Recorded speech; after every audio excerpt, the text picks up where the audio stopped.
ஓம் சாய்ராம். என் அன்பு குழந்தையே, இதை தூங்கும் முன் ஒரு முறை கேளு. நாளை விடியலில் மங்கள செய்தி வர காத்திருக்கிறது. ஆம் செல்லமே, தர்மத்தின்படி தூய வாழ்க்கை நடத்துவதால் தான் இப்படி துயரங்களை சந்திக்கிறேன் என்று மட்டும் நினைத்து விடாதே. நேர்மையாக வாழும்போது சில இன்னல்கள் வரத்தான் செய்யும். அதற்காக வழி நெறி தவறி வாழ்க்கையை நடத்துவது உன் அழிவை நீயே தேடிக்கொள்வதற்கான சமமாக மாறிவிடும். ஆகவே உனக்குள் இருக்கும் கவலைகளையும் பிரச்சனைகளையும் மற்றவரிடம் சொல்லி புலம்ப வேண்டாம். ஏனென்றால் எப்போதும் நீ கஷ்டப்பட்டு கொண்டே இருக்க வேண்டும் என்று உனக்கு கேடு நினைப்பவர்களிடமே போய் நீ உன் கவலைகளுக்கு ஆறுதல் தேடுகிறாய். அவர்களோ உனக்கு முன்பாக உதடுகளில் வருத்தம் தெரிவித்து நீ படும் துயரங்களை கண்டு மகிழ்கிறார்கள். உன்னை எப்படி குழம்பச் செய்து அதை அதிகப்படுத்தலாம் என்று மேலும் மேலும் யோசிக்கிறார்கள். உன்மேல் உண்மையான அன்பும் அக்கறையும் கொண்டவர்கள் யார் என்பதை புரிந்து கொள் முதலில். அதே சமயம் உன்னை சுற்றி உள்ளவர்களில் யார் நல்லவர்கள் யார் கெட்டவர்கள் என்று நினைத்து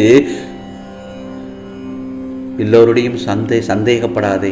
யார் நல்லவர் என்று நினைத்து அவர்களை மேலும் மேலும் சந்தேகப்படாதே. அன்பை புரிந்து கொள்ளும் நேரம் சூழ்நிலை நிச்சயம் வரும். எதற்காகவும் விரக்தி அடையாதே. பயமின்றி உன் இலக்குகளை நோக்கி போய்கொண்டிரு. யாரையும் இகழ்ந்து பேசாதே. எவரையும் துச்சமாக கருதாதே. நம்பிக்கையானவராக அவர்களுக்கு இருந்தும் உன்னை காயப்படுத்தியதற்காக உண்டான தீவினை அவர்களை போய் சேர்ந்துவிடும். நிம்மதியுடனும் சந்தோஷத்துடனும் வாழ்வாய். அதற்கு உன் சாயப்பா முழு பொறுப்பு. ஏனென்றால் உனக்கு எல்லா சூழ்நிலைகளிலும் நான் துணையாக நிற்பேன். நான் உனக்கு துணையாக நின்று உண்மையை எடுத்துரைப்பேன். உனக்கு என் மேல் நீ கொண்ட நம்பிக்கையும் பொறுமையும் உன்னை எப்போதும் காவலாய் காக்கும்.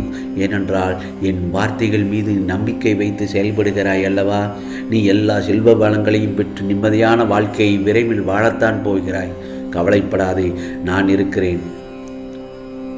மரங்கள் வளர்ந்து இலைகளால் காய்களால் கனிகளால் பூக்களால் இருக்கும் மரத்தை ரசிக்க யாருக்குத்தான் பிடிக்காமல் இருக்கும்? ஆனால் அந்த நிலை வருவதற்குள் அந்த மரம் படும் பாடு தன்னையும் காத்து, தன்னை நம்பி நிழல் தேடி வரும் அனைவரையும் காத்து, தன்மேல் அடைக்கலமாய் தங்குவதற்கு வரும் எல்லா உயிரினங்களையும் காத்து மிக பெரிய நிலைகளை கடந்து வருகிறது. அப்படி இருக்கையில் மனிதன் தன் நிலையில் வெற்றிகரமாய் நின்றிட எதிர்கொள்ள வேண்டியது எவ்வளவு கடினமாகத்தான் இருக்கும். சோதனையை தாங்கி நகர்ந்து வரும் அந்த சிறிது நேர போராட்டம்தான் உன்னை எப்படி என்று உனக்கே தீர்மானித்து காட்டும். ஒரு தாய் தன் பிரசவ வலியின் போராட்டத்தை தாங்கிய அந்த நிமிடங்களுக்கு பிறகு தன் உயிருக்கு மேலான குழந்தையை ஈன்று எடுக்கிறாள். தந்தை எத்தனையோ போராட்டங்கள் தன் குடும்பத்தை தாங்குவதற்கு இதை போல ஒவ்வொரு கட்டத்திலும் போராட்டம் இருக்கத்தான் செய்யும். அப்பா அப்படி என்றால் வாழ்க்கை என்றாலே போராட்டம்தானா என்றால் இல்லவே இல்லை. ஆனால் வாழ்க்கை என்றும் ஒரு கோட்டில் செல்லாது. அதை அடுத்த கட்டத்திற்கு எடுத்துச் சொல்லும் நிலை பெரிது. அதற்கான சூழல் மாறுபடும். அதுதான் போராட்டமான நேரம். போராட்டங்களில்தான் வாழ்க்கையை வாழ கற்றுக் கொடுக்கும் என் செல்லமே. போராட்டமே தான். அதைத்தான் உன் சாயப்பா உனக்கு போதித்து வருகிறேன். உன்னிடத்தில் வெற்றி பெறுவாய். இந்த போராட்டம் வெற்றியடைந்தால் அடுத்து போராட்டம் இல்லையா என்றுதானே உன் கேள்வி? உன்னுடைய வாழ்க்கை அடுத்த கட்டத்திற்கு எப்பொழுதெல்லாம் செல்கிறதோ அப்போது அந்த இடத்தில் போராட்டம் தொடரும். இந்த போராட்டத்தின் வெற்றி என்பது மிக விசேஷமானது. எதனால் என்றால் உன் வாழ்க்கையின் முதல் தளமான போராட்டம்தான்.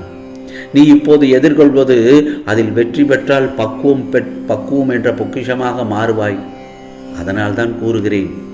ஆம் செல்லமே, நீ சுகமாக இருப்பதற்கு பல விஷயங்கள் இருக்க, இல்லாத ஒன்றுக்காகவும் நிலைக்காத ஒன்றுக்காகவும் ஏன் வருத்தப்படுகிறாய்?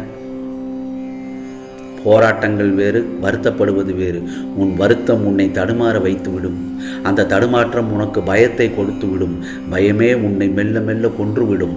ஆகவே உன் முகத்தை இறுக்கமாக்கி நோயாளியைப் போல காட்டி கொடுத்துவிடும். உன் சிந்தனையும் உன் தன்னம்பிக்கையும் சிதைத்து விடும் என் செல்லமே. உன் வருத்தம் இப்படி ஒவ்வொன்றையும் மனதிற்கு உகந்ததாக ஏற்றுக்கொள்ளாமல் மனதிற்கு உளைச்சல் தரும் நல்ல விஷயங்களை நீயாக தேர்வு செய்து தத்தளிக்கிறாய். நான் என்று உன்னை கைபிடித்தேனோ, உன் சாயப்பா என்று உன்னை கைபிடித்தானோ, அன்று முதல் இன்று வரை நீ கேட்டாலும் கேட்காவிட்டாலும் உனக்கு நன்மை மட்டும்தானே செய்து வருகிறேன். நான் அடிக்கடி கூறுவது போல கலங்காதே, திகைக்காதே, பயப்படாதே, அழாதே, தைரியமாக இரு. இந்த விஷயங்கள் எல்லாம் உன்னை என்னுடன் மிக இறுக்கமாக இணைப்பதற்காகவே தான் நடந்தது. உன்னை முன்னும் பின்னும் பக்கவாட்டிலும் எல்லா திசைகளிலும் இருந்து பாதுகாக்கிறேன். உனக்கு ஒரு பாதுகாப்பு வளையம் போட்டுத்தான் உன்னை அதற்குள் நிறுத்தி வைத்திருக்கிறேன். எந்த ஒரு தீய சக்தியும் உன்னை நெருங்க விடாது. உன்னை சுற்றி உள்ளவர்களை பற்றியும் அவர்கள் உனக்கு தடையாக இருப்பது பற்றியும் கவலைப்படுகிறாய். அழிந்து போகிற வாழ்க்கையில் அவரவர் தன் மனம் போன போக்கில்தான் போவார்கள். ஏழை சொல் மேடை ஏறாது என்பார்கள். அதுபோலதான் உன் வார்த்தைக்கு அவர்கள் கீழ்ப்படிய போவது இல்லவே இல்லை. அதை விடுத்து உன் ஆன்மாவை சுத்தம் செய்து கொள்வதில் கவனம் செலுத்து. உன்னை சுற்றி இருக்கிற சூழல்கள் எல்லாம் மாற வேண்டும் என்று எதிர்பார்த்தால் முதலில் உன்னை மாற்றிக்கொள்ள வேண்டும். உனது விருப்பம் நியாயமானது என்று நினைக்கும் நீ அதற்கு தடை என்று ஏதேனும் வந்தால் என்ன செய்வது என்று நினைத்து தவிக்கிறாய். இந்த தவிப்பினால் உன் மனதில் சஞ்சலம் தோன்றி விடுகிறது. மனம் விருப்பத்தை நிறைவேற்றிக் கொள்ள உத்வேகத்தோடு நடைபோடும் போது எதிரே உள்ள ஒவ்வொன்றையும் தடையாகவும் சந்தேக கண் கொண்டு பார்க்க தோன்றுகிறது. தடைகள் முதலில் வழிபோக்கனை போல தள்ளி நின்று வேடிக்கை பார்ப்பது போலத்தான் தெரியும். நமக்கும் அதற்கும் எந்த தொடர்பு இல்லை என்பது போன்ற சூழல்கள் தெரியும். ஆனால் நாம் எதிர்பார்க்காத போதே நம்மை மெல்ல மெல்ல கவ்விக்கொள்ளும். அப்போதுதான் நமக்கு உண்மையான போராட்டம் ஆரம்பிக்கும் என்பதை நீ உணர்ந்து இருப்பதால் இவ்வாறு தடையை கிள்ளிவிட நினைக்கிறாய். என் செல்ல பிள்ளையே, கவலைகளை எல்லாம் தூர எறிந்துவிட்டு எந்த சலனமும் இல்லாமல் சலனமற்ற நல்ல சிந்தனையோடு எனது பாதங்களில் இந்த சாயப்பாவிடம் சரணடைந்து விடு.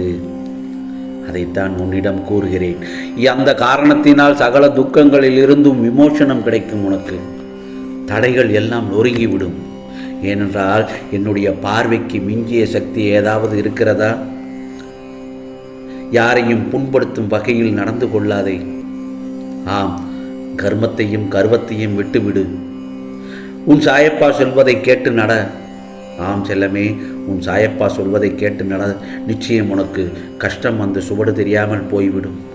எதை நீ இழப்பு என்று நினைத்தாயோ அது நிச்சயமாக உன்னை வந்து சேரும். இது சாயப்பாவின் சத்திய வாக்கு என் செல்லமே, சத்திய வாக்கு. இதோ உனக்கான சந்தோஷம் கிடைக்கப் போகிறது.